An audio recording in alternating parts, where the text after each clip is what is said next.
Bien, bonjour Monsieur Klederman. Bonjour Steven. Merci, merci à vous, merci pour de consacrer votre temps et partage, quoi. Non, Donc, ça me fait très plaisir, ça. Surtout qu'en ce moment, en plein confinement, on a malgré tout, je devrais être en voyage, mais bon, voilà, il faut rester à la maison, il faut faire plein de choses, on est bloqué, donc on est un petit peu, c'est un petit peu bouleversant tout ça. Voilà.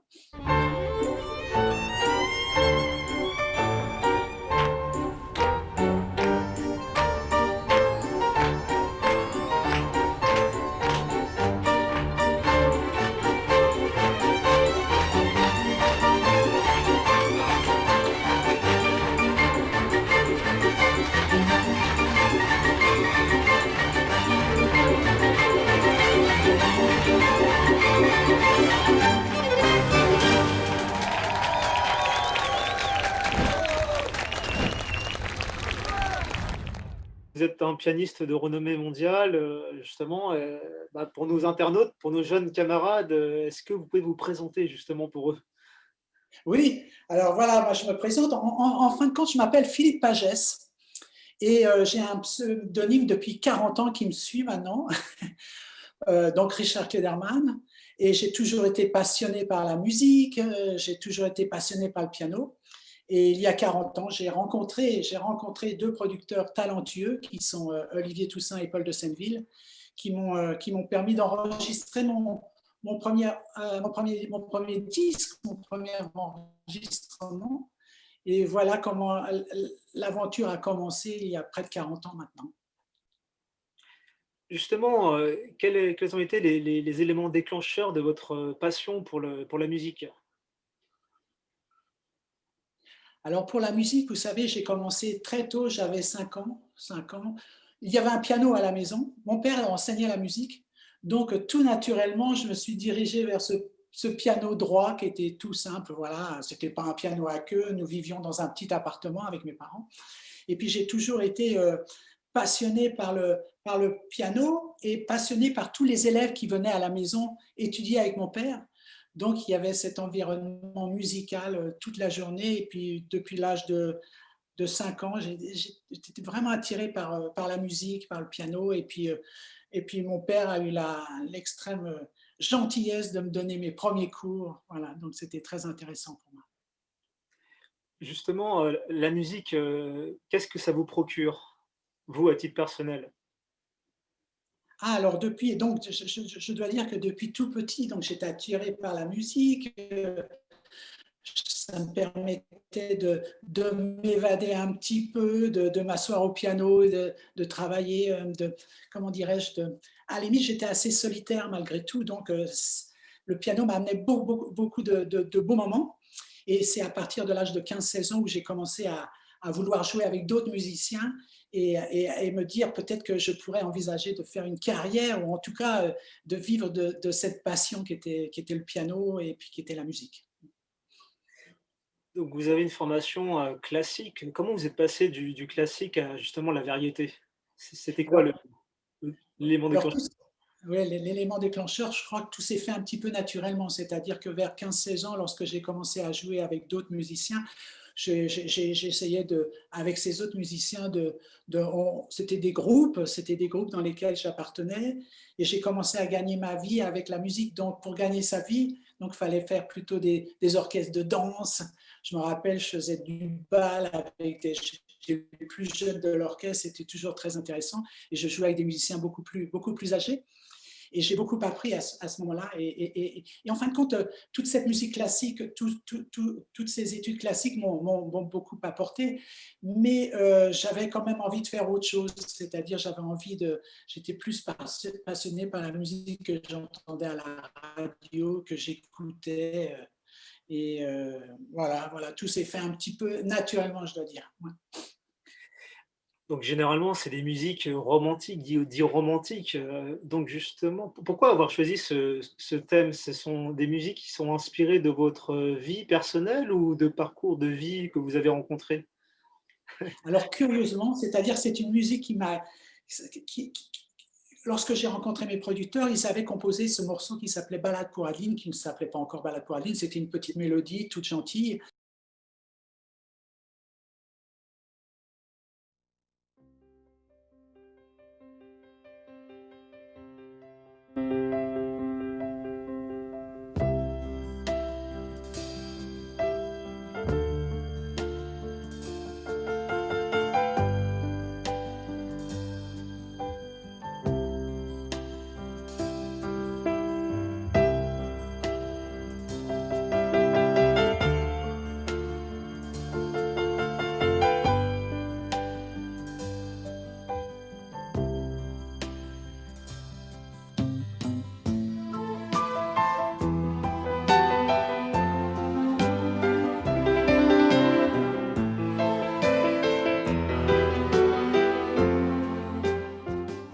Et lorsqu'ils m'ont approché, ils m'ont dit, bon, on aimerait bien que tu l'enregistres, que tu joues. Si on peut avoir un petit succès en France, ça sera extraordinaire.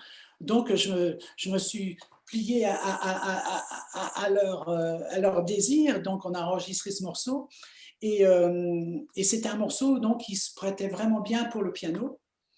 Et puis ils avaient le talent de m'amener encore d'autres très belles mélodies. Parce que, en fait, ce sont les compositeurs. Moi, je ne suis qu'un modeste interprète de tous ces gros succès que nous avons eus, comme Ballade pour Adeline, A comme amour, Lettre à ma mère, et bien d'autres encore. Et cette musique qui est à la fois romantique, populaire, variété, ben, c'est une musique qui m'a touchée.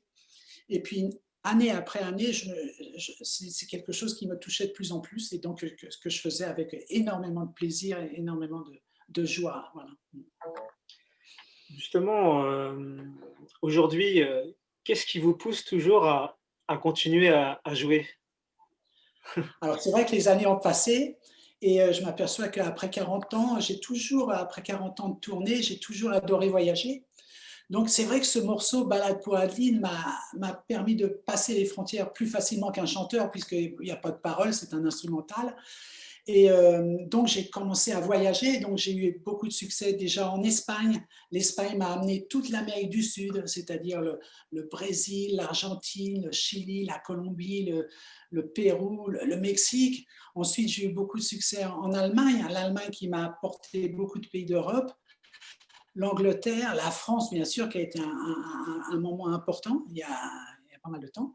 Et alors, je crois que ce qui me pousse toujours à continuer, ce sont toujours ces voyages et puis ces rencontres avec tous ces pays, tous ces publics différents et qui se ressemblent quand même, puisque malgré tout, ils aiment mon répertoire, ils aiment mes enregistrements. Et donc, c'est ce qui me pousse à voyager. Alors, malheureusement, là, en ce moment, c'est quand même c'est peinant cette histoire, mais j'attends de reprendre très vite les tournées. Ouais, j'imagine. Justement, en parlant de rencontres, vous avez beaucoup voyagé, comme vous avez dit. Question un peu plus philosophique, qu'est-ce que vous avez appris à travers vos rencontres, à travers l'humain?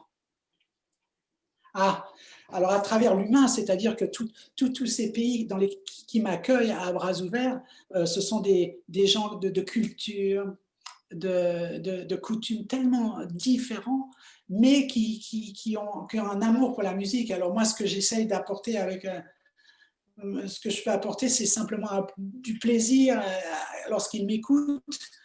Qu'est-ce qu'ils m'ont apporté? C'est la rencontre de ces différents pays, de ces différentes coutumes, ces gens, que ce soit les gens que je rencontre avant le concert ou après le concert.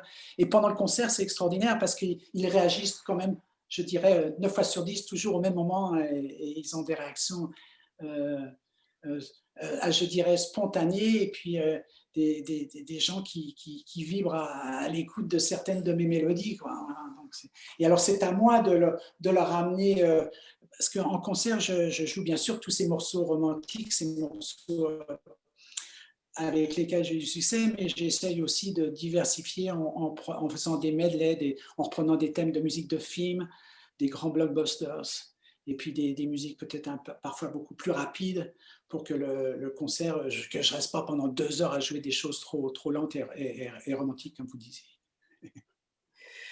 Justement, est-ce que vous avez un message pour, celles et ceux qui veulent, réaliser leurs rêves? Ah!